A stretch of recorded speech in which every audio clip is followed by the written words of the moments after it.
Aujourd'hui, je vous emmène du côté de Colmar visiter une abbaye pas comme les autres.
Et donc, au fur et à mesure, la religion s'est développée, a disparu.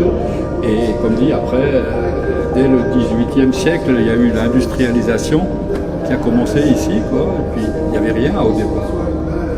Et petit à petit, l'entreprise s'est agrandie, c'est devenu une cartonnerie. Et puis, à l'époque, bâtiment historique, on n'avait pas grand-chose à faire. Donc, ce qui comptait, c'est progresser dans l'industrie, avant de parler art. Et au fur et à mesure, et donc ça a été racheté, donc c'était des gens de Kaysersberg qui avaient créé tout ça, et il y avait une grosse entreprise, Ferdinand Béguin, le sucre du nord de la France, qui a racheté la cartonnerie.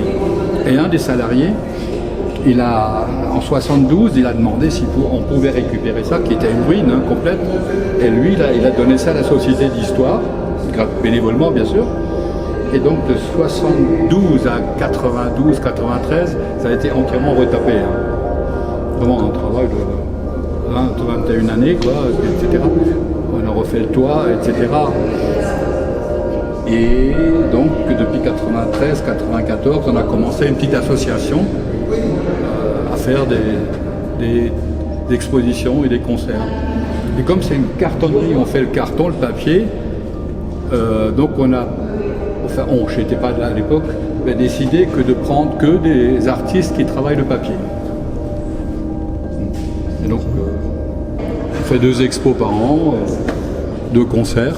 Celle ici, tout droit, ça c'est une artiste qui s'appelle Viviane, elle vient de Chamonix, et puis l'autre, elle vient d'un petit village près de Clermont-Ferrand. Et comme dit le local, comme dit, on installe des chaises autour, de temps en temps une petite estrade qu'on monte, qu'on démonte, etc. pour faire les concerts, quoi. Ouais. Bon, on ne peut pas faire de trop, tout est bénévole, tout est gratuit, donc on vit avec des dons, et puis etc. Quand il n'y a pas de dons, il n'y a pas d'argent. Et s'il n'y a pas d'argent, il n'y a pas d'artiste. Ne serait-ce que des artistes, comme l'an dernier, celle-là vient de Chamonix, et elle était là 8 jours pour installer, etc. L'an dernier, l'avant-dernière expo, celle-là, c'est une artiste qui venait de Hongrie, quoi. Donc il faut lui payer le voyage, il faut lui payer l'hébergement, le repas, etc. Donc on ne peut pas en faire plus que 2.